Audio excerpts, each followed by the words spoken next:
ഈയിടെയായി ഓൺലൈൻ കൺസൾട്ടേഷനിൽ ഒരു പേഷ്യൻ്റ് വന്നു. പേഷ്യൻറ്റിന് മുഖത്ത് കരിവാളിപ്പ്, അതുപോലെ തന്നെ കൈകാലുകളിൽ ഉണ്ടാകുന്ന ചൊറിച്ചിൽ, കാലിന് നീര്, അതുപോലെ ഭക്ഷണം കഴിച്ചതിന് ശേഷം വയറിലുണ്ടാകുന്ന വേദന.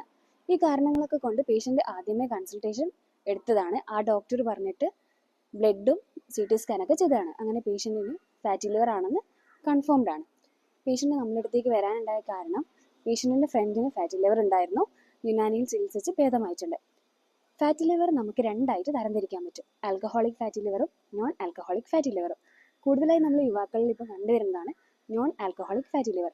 ഈ നോൺ ആൽക്കഹോളിക് ഫാറ്റി ലിവർ വരാനുള്ള കാരണം എന്താണെന്ന് വെച്ചാൽ അമിതവണ്ണം, ഷുഗറി കണ്ടൻസ് അധികമായി യൂസ് ചെയ്യുക, അതുപോലെ തന്നെ മൈദ, ബേക്കറി ഐറ്റംസ്, ഹൈ ഫ്രക്ടോസ് അടങ്ങിയ ജ്യൂസസ്, ഇതൊക്കെ കഴിക്കുന്നത് കാരണമാണ് കാണുന്നത്. ഇങ്ങനെ ഫാറ്റി ലിവർ ഡയഗ്നോസ് ചെയ്ത ആൾക്കാർ ചെയ്യേണ്ടത് അവരുടെ വെയിറ്റിൽ നിന്ന് 10% എങ്കിലും കുറക്കാൻ ശ്രമിക്കുക. അതുപോലെ തന്നെ മൈദ, ഹൈ ഫ്രക്ടോസ് അടങ്ങിയ ജ്യൂസ്, ഷുഗറി കണ്ടൻസ്, അതുപോലെ ജാഗരി, കരിപ്പട്ടി, ഇതൊക്കെ ഒഴിവാക്കുക. അതിൻ്റെ കൂടെ തന്നെ ഫ്രൈഡ് ഐറ്റംസ്, പ്രോസസ്ഡ് ഫുഡ്സ് ഒക്കെ ഒഴിവാക്കുന്നത് നല്ലതാണ്. ഇനി ഫാറ്റി ലിവർ ഉള്ളവർ അവരുടെ ലൈഫിൽ ഇൻക്ലൂഡ് ചെയ്യേണ്ട കുറച്ച് കാര്യങ്ങൾ പറഞ്ഞുതരാം.